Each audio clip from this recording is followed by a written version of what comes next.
दोस्तों आज की दुनिया में कोरोना वायरस का बहुत जोर है जिसने पूरी दुनिया को अपनी वहशत से खौफजदा रखा हुआ है। अभी दुनिया कोरोना वायरस के खौफ में मुब्तला थी कि चाइना में हंटा वायरस की वजह से एक शख्स जान से हाथ धो बैठा। लोग ये सुनकर और ज्यादा खौफ में मुब्तला हो गए हैं कि अब एक और वायरस कहां से आ गया है। दोस्तों आज की वीडियो में हम आपको हंटा वायरस के बारे में बताएंगे, ये क्या है, कौन सी बीमारियां इससे फैलती हैं और ये फैलता कैसे है। तो चलिए शुरू करते हैं।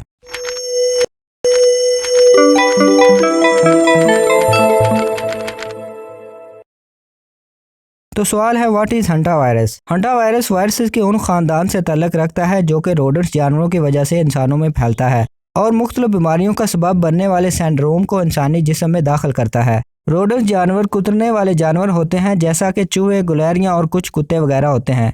हंटा वायरस की हर किस्म अपने खास किस्म के रोडेंट्स जानवरों पर पलते हैं। मिसाल के तौर पर चूहे में हंटा वायरस की अलहदा किस्म होगी और दूसरे रोडेंट्स जानवर जैसे कि गुलहरी वगैरह पर हंटा वायरस की अलहदा किस्म होगी। मतलब ये कि मुख्तलिफ रोडेंट्स जानवरों में हंटा वायरस की किस्म भी मुख्तलिफ होगी।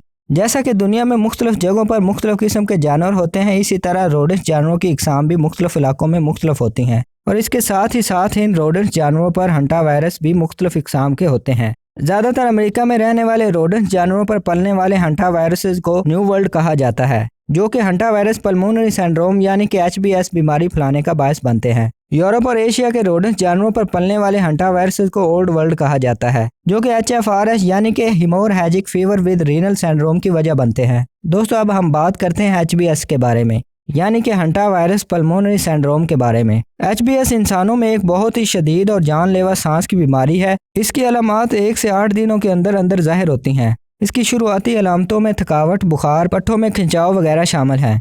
इसकी शदीद अलामात 4 से 10 दिनों के बाद जाहिर होती हैं, जिसमें बलगमी, खांसी, सांस लेने में दुश्वारी शामिल है। दोस्तों HBS की वजह से मौत की शरह 38% है। इसका कोई इलाज नहीं है और ना ही इसकी कोई वैक्सीन है। अगर इसको पहले से मालूम कर लिया जाए तो हालात बेहतर हो सकते हैं। दोस्तों अब हम बात करते हैं कि HBS में क्या क्या एहतियात करनी चाहिए। नंबर 1 पर है, रोडेंट्स जानवरों से दूर रहें। दूसरा, एंटी रोडेंट्स अद्वियात का इस्तेमाल करें। खाने पीने की चीज़ों को ढांप कर रखें।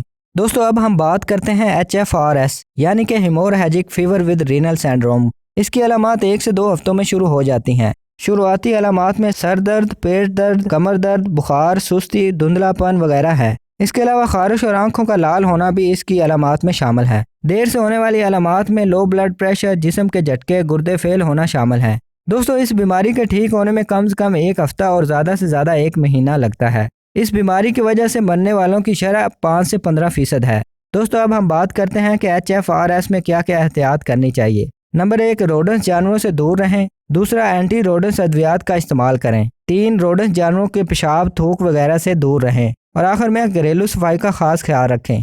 दोस्तों अब हम बात करते हैं कि हंटा वायरस फैलता कैसे है। CDC की रिपोर्ट के मुताबिक हंटा वायरस कोरोना वायरस की तरह नहीं फैलता, बल्कि ये रोडेंट्स जानवरों की वजह से फैलता है। इन रोडेंट्स जानवरों का घरों के अंदर और घरों के करीब रहना इंसानों के लिए बहुत बड़े खतरे का बायस बन सकता है। दोस्तों ये वायरस रोडेंट्स जानवरों के जिस्मों से बाहर आने वाले पेशाब, पखाना और थूक के जरिए से फैलता है। इंसान जब इस पेशाब, थूक के करीब आते हैं तो इसके इन्फेक्ट होने का खतरा पैदा हो जाता है। इसके अलावा इन जानवरों के काटने से भी ये वायरस इंसानों में फैल जाता है। तो दोस्तों रोडेंट्स जानवरों से जितना हो सके दूर रहें और एंटी रोडेंट्स अद्वियात का इस्तेमाल करें ताकि वायरस से महफूज रहा जा सके। उम्मीद करता हूँ कि वीडियो पसंद आई होगी। अगर वीडियो अच्छी लगे तो इसको लाइक करें, मेरे चैनल को सब्सक्राइब करें ताकि जो भी वीडियो इस चैनल पर अपलोड हो वो आपको जल्द से जल्द मिल सके। खुदा हाफिज़।